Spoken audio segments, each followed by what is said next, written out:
first law နဲ့တန်းတော့မှာ Harry ကဇာမဖို့တိုက် designer man လို့တိုက် respect လေးတော့ထောင်း first law နဲ့အဲ့နေပြီးကြည်အောင် direct သိမလို့ပဲဟိုတလုံးပြေးရိုက်နေမလုပ်ပါနဲ့အဲ့လောက်ကြီးတော့အဲ first ကဘာဝင်လောက်တာလဲလို့အဲ့နာကိုတတောင်းလေးတော့ရလိုက်ပါတယ်ကိုဒီ तू ကကာပြီးတာပါဟောဝင်တန်းနေတယ်ကွာအဲ့ဒါလည်းမစစ်တိုင်းနောက်ဆုံးမှဝင်လေနည်းနည်းပါခရီးယုတ်ကလည်းမရှိတော့ဘူးလေတိုက်ရဲ့ဖာမော့လုံးကွက်မတော့တေးလိုက်တော့အကုန်လုံးအဲ့မှာကြီး guys နော်လုံးဝမလာပြီကဲနော်လုံးဝမလောင်မင်းနဲ့ဒါဘရိုတို့အမြဲတမ်းလို့ကျွန်တော်တို့အာဂျူလေးပွဲနေဆိုရင်ဘရိုကတမဘလန်တို့ BZTV တို့ကလောင်နေတို့ဘာတို့မဟုတ်လာမလဲသားနဲ့တော့နော်လာမလဲသားကျွန်တော်လုံးဝမလောင်ဒီပွဲကိုကျွန်တော်တို့ပြည်သက်တွေတော့အကောင်းဆုံးကြိုးစားပြီးတော့တင်ဆက်ပေးမယ်အသင်းဆွဲလုံးဝမရှိဘူးအာဂျူမကောင်းရင်မကောင်းဘူးပဲဒါပေါ့ပါပြောမယ်ကောင်းရင်ကောင်းတယ်ပေါ့ပါပြောမယ်အေးနေလဲဒါကောင်းရင်ကောင်းတယ်ကျွန်တော်ချီးကျူးမယ်ဘာစီယာ first pick ယူသွားပြီ Blank let's go အေးပတ်အာဂျူလားစနေအေးနော်မင်းတို့ကောင်တွေပြောတာပြောတယ်နော်ကျွန်တော်ပြောခဲ့တယ်ဘာလို့လဲဆိုတော့အာဂျူက second pick ဆိုရင်တော့ရီဆန်ရှင်းဘန်းသင့်တယ်เนาะကဲတကယ်လဲဘန်းသွားတဲ့နောက်မှာတော့ဘာစီယာပေးလိုက်ရတဲ့အပြင်မှာเนาะ1-1လေးနဲ့လက်ပူလေးပြန်ထားလိုက်ပါဒိုင်ရန်ပြန်ပါလာတွေ့လာကိုဒီဒိုင်ရန်နော်ဒိုင်ရန်လက်ပူထက်တိုင်း Ras လက်ပူလေးကပိုကောင်းတယ်လို့မထင်ဘူးလားကောင်းပါနေရောဖေဒီလိုအားတော့မပန်းဘူးလားဒီလိုအားတော့เนาะ1-1တော့မင်းရိုက်ခံတော့မှာဖန်နီရစချင်းယူရင်းနဲ့အေးစိုးတော့မစိုးပါဘူးဖန်နီဒီပါရလဲဘန်းတော့ဘန်းတင်ပါတယ်တဲ့မှာဖန်နီပါညာကတော့ရာဇူကီ respect ပေးရမယ်ရစချင်းတွေပါလဲမစိုးယူရင်းနဲ့တွေပါရလဲကမန်နေမှန်ပါတယ်အော်စိတ်ကလွတ်သွားပြန်ပြီကဲเนาะဒီဘက်မှာတက်အားလုံးကရပါတယ်အားလုံးတော့ပြီးချလို့ရပါတယ်ဒါအားလုံးပြီးချလို့ရ AC ပါစလန်စလောနဲ့ကိုင်မြန်ပြီလားလို့တားရဲ့ AC ပဲเนาะကျွန်တော် AC ပဲဘလန်အားလုံးကတိုင်းမိုဘိုင်းလမ်းကျမှတတ်လို့မရတဲ့ကောင်မဟုတ်ဘူးကွာအားလုံးဆိုရဟီးရိုကငါပြောသိလားဘလန်โอเคနော်ဘလန်နော်နီနိုတက်ကောင်းတဲ့အားလုံးတွေအများကြီးပဲကျွန်တော်ပြောနေတာကကြောက်တယ်ဘာညာဆိုတော့လုံးဝမရှိပါဘူးကျွန်တော်တို့အဲ့လိုမျိုးကျွန်တော်တို့အနေနဲ့ကတော့ AC ပါပဲနော်ဆိုတော့ပေါ့ပါပဲ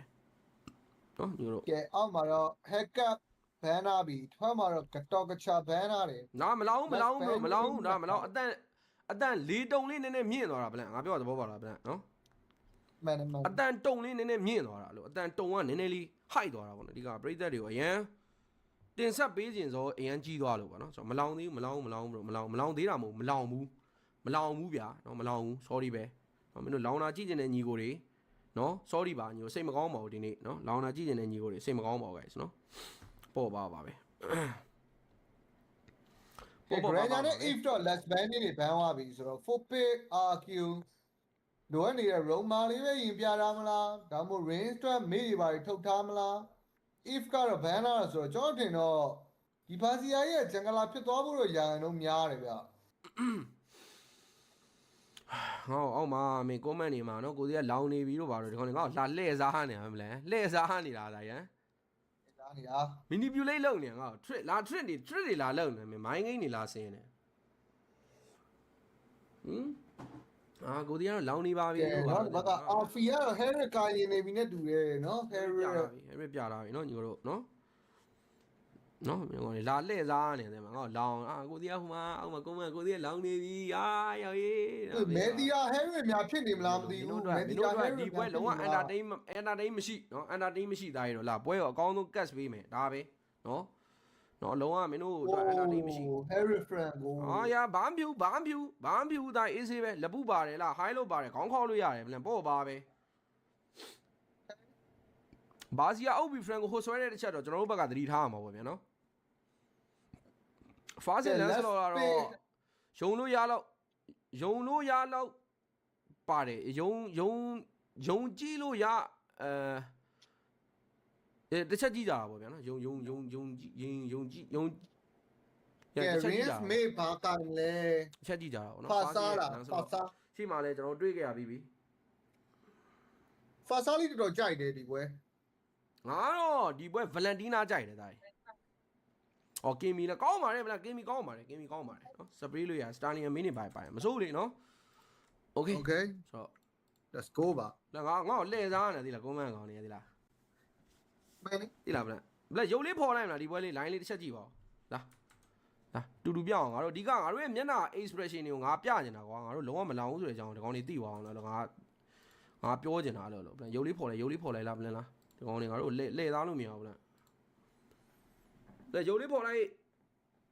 လိုက် ဝေးလိုင်းမကောင်းဘူးတကယ်တိုင်ပတ်နေတာ လောက်ပါတပွဲလောက်တော့ဖော်ကြည့်လိုက်ပါတပွဲလောက်တော့ဖော်ကြည့်လိုက်ငါမလောင်ဘူးဆိုတာလေးကိုဒီကောင်လေးကိုပြကျင်လို့လောရရတာအေးစေးပဲနည်းနည်းမောင်မဲလေးပဲကောင်းပေါ့ပါပဲဟုတ်တယ်နော်ဒါတော့မင်း flame တွေက draw နေမင်းရုပ်ပေါ်ပါသေးလား အဲ့ဒါပြောတာဟုတ်တယ်ကျွန်တော်တကယ်မကောင်းလို့မကောင်းပြောတာမဖွင့်ညင်လို့မဟုတ်ဘူး မဒါမှမဟုတ်ဒီကဟိုပါစေ game 1လောက်ပါပဲ game 1လောက်ဆိုရင်ဒီကောင်လေးနားလဲဝါမှာမင်းမျက်နှာလည်းမလောင်ဘူးဆိုတာနားလဲဝါမှာငါပြောသဘောပေါက်လား ကျွန်တော်ဟာဝါပြီ Discord screen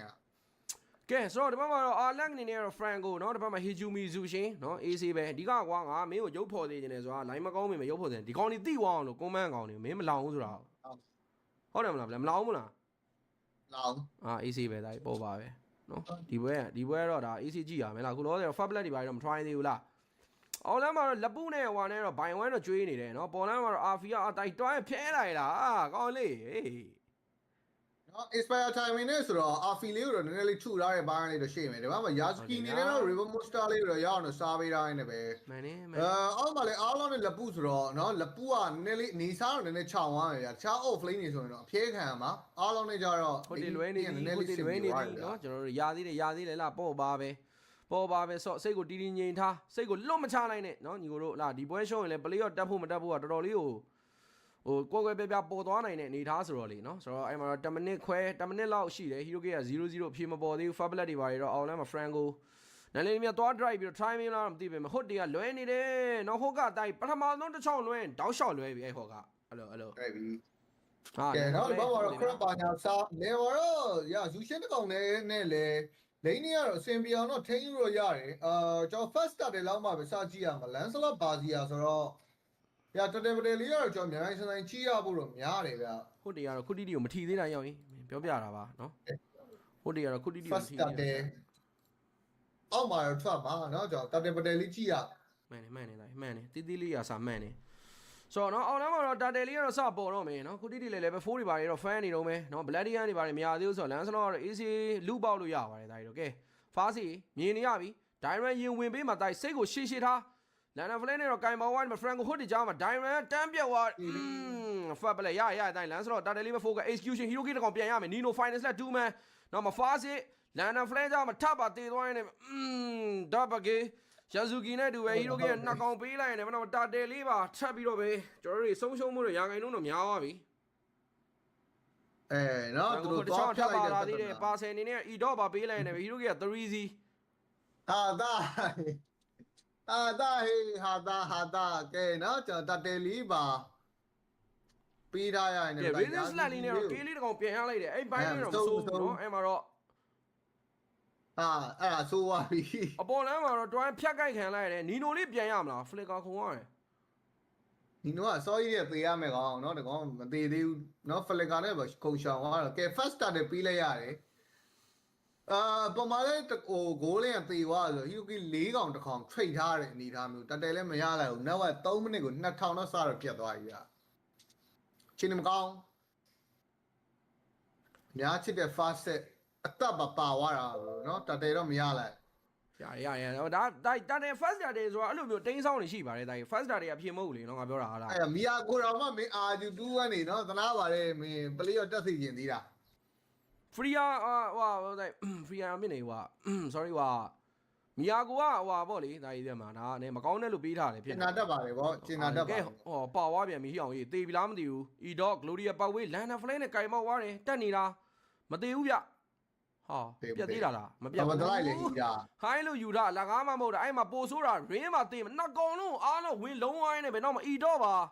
တေးသွားတော့မယ်အခိုက်တန်း Lana Flame နဲ့ပထပ်ပြတ်သွားနေပဲ Hiroki ကနှစ်ကောင်ပေးလိုက်ပြီအလဲလန် Franco ဟိုကလေးတော့ Fast ခဏကိုလေးရိမ့်ပြီးတော့ရှောင်းသားလေးလမ်းနေတော့မလဘူး Breeder Fighter တိုက်ကျင်ရပြီ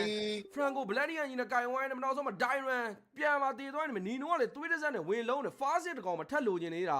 Fast ကလည်း execution တွေမှာထိုးပြီးတော့ back wine မှာပေါ်လဲမှာ try မှာအန်ဒီရီများနေပြီး1-1 4ဘောပြန်တက်ပြန်ကြတဲ့အခိုက်အတန့်မှာထပ်ပါတေးသွားနေမယ် Hiroki ကရှစ်ကောင်တကောင်ဖြစ်နေပြီ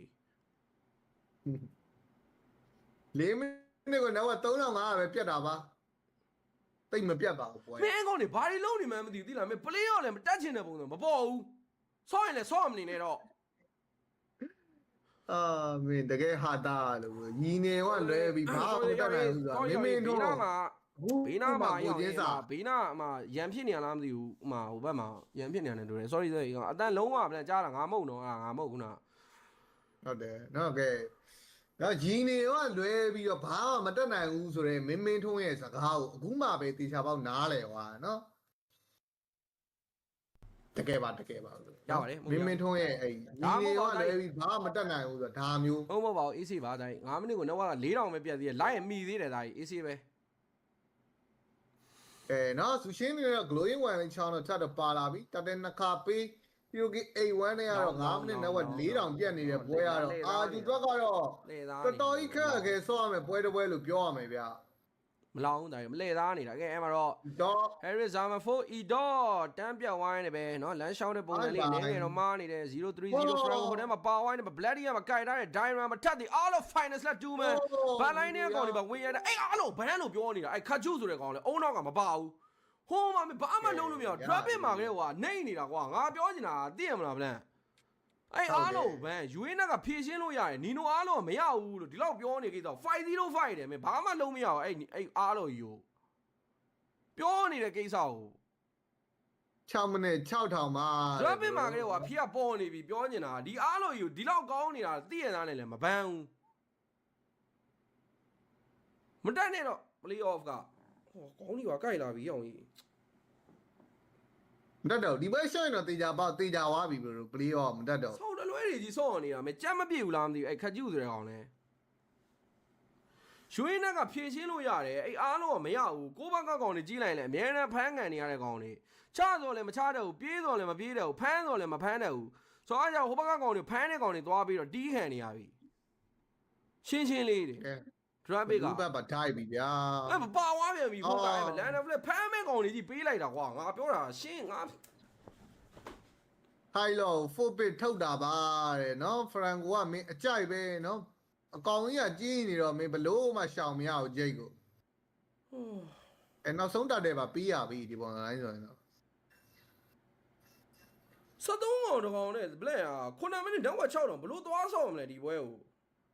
ရတယ်ဒီပွဲတော့မေးလိုက်လို့ရဒီပွဲမဟုတ်အေးရတော့အများနဲ့အဲ့လိုပါပဲ game 1တော့နိုင်ဒါကတော့ပုံမှန်ပါပဲအေးရတော့အများနဲ့ game 1နိုင်တယ်အာသူနဲ့တွေ့ပေါ့ချာနေတာဘလို့မှချမရဘူးစိတ်လျှော့လိုက်ကိုရီးယားတော့စိတ်လျှော့လိုက်ပါ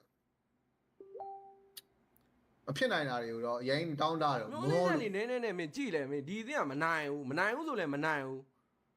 နိုင်မယ်လို့ပိုင်တွက်ထားတဲ့ပွဲလဲမနိုင်ဘူးမနိုင်ဘူးလို့တွက်ထားတဲ့ပွဲလဲမနိုင်ဘူးတကယ်ကို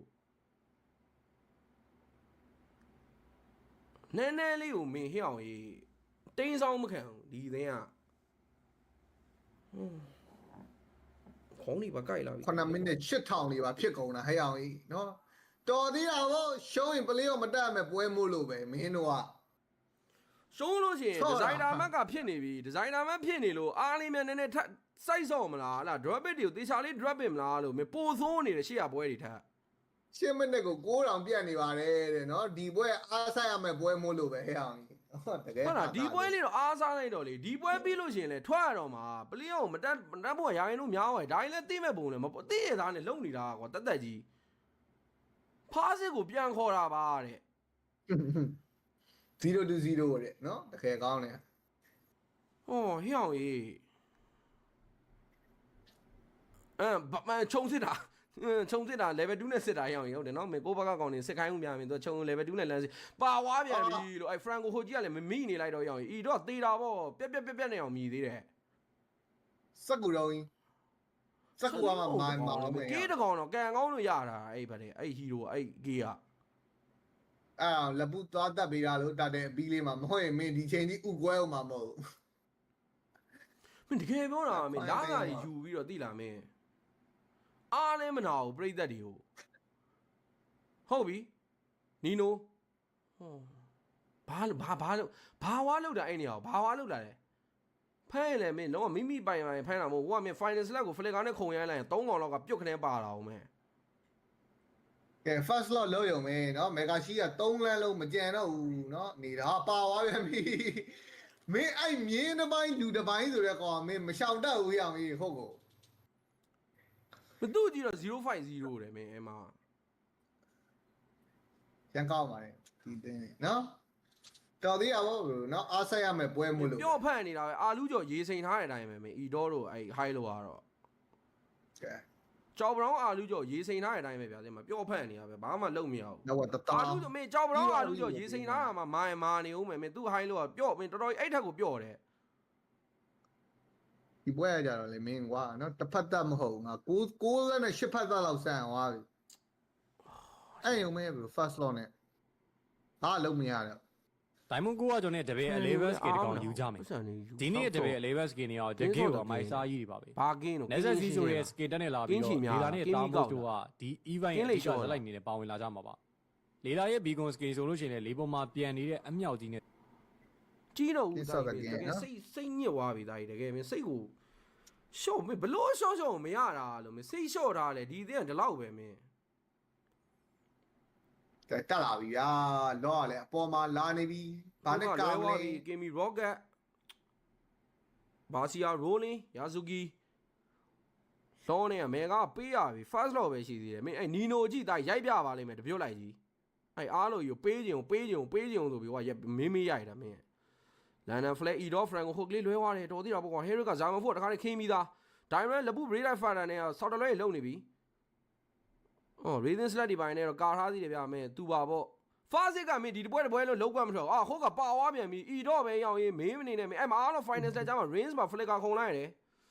ဟီရိုကီကတကောင်ပေးလိုက်ပြီနော် first law နဲ့တန်းတော့မှာ hero ကဇာမန်ဖို့တိုက် designer man လို့တိုက် respect လေးတော့ထောင်း first law နဲ့အဲ့နေပြီကြည်အောင် direct သိမလို့ပဲဟိုတလုံးပြေးရိုက်နေမလုပ်ပါနဲ့အဲ့လောက်ကြီးတော့အဲ first ကဘာဝင်လောက်တာလဲလို့အဲ့နာကို တတောင်းကြီးလေးတော့ရလိုက်ပါတယ်ကိုဒီ तू ကကာပြီးတာပါ ဟောဝင်တက်နေတယ်ကွာအဲ့ဒါလည်းမစစ်တိုင်းနောက်ဆုံးမှဝင်လေနည်းနည်းပါခရီးယုတ်ကလည်းမရှိတော့ဘူးလေတိုင်းရဲ့ဖာမော့လုံးကွက်မတော့တေးလိုက်တော့အကုန်လုံးအဲ့မှာ ကြီး ဟောခင်းနံပါတ်1 7 minute ဟီရိုက18ကောင်3ကောင်နဲ့မင်းအန်အောင်လုံးစုံတိုက်တော့ထားရတော့မဟုတ်ဒီ game 1တော့ထားလိုက်တော့ဟောဟေ့အောင်ကြီး ကျွန်တော်ပြောပါတယ်နော်စိတ်ကိုရှော့တာစိတ်ကိုရှော့တာ ထားလိုက်ပါတော့ကွာဒီသိရင်တိုင်းငါမြန်မာပွဲပဲသွားပြတော့မယ်မပြတော့ဘူး နော်စိတ်ကလေးကိုရှော့လိုက်စိတ်ကလေးကိုရှော့ချလိုက်တော့ ပြတ်တက်နေတာလေတစ်ဖက်တက်ကြီးဆန်စောင်းရိုက်နေ လက်မလေးပေးပါလက်မလေးတယောက်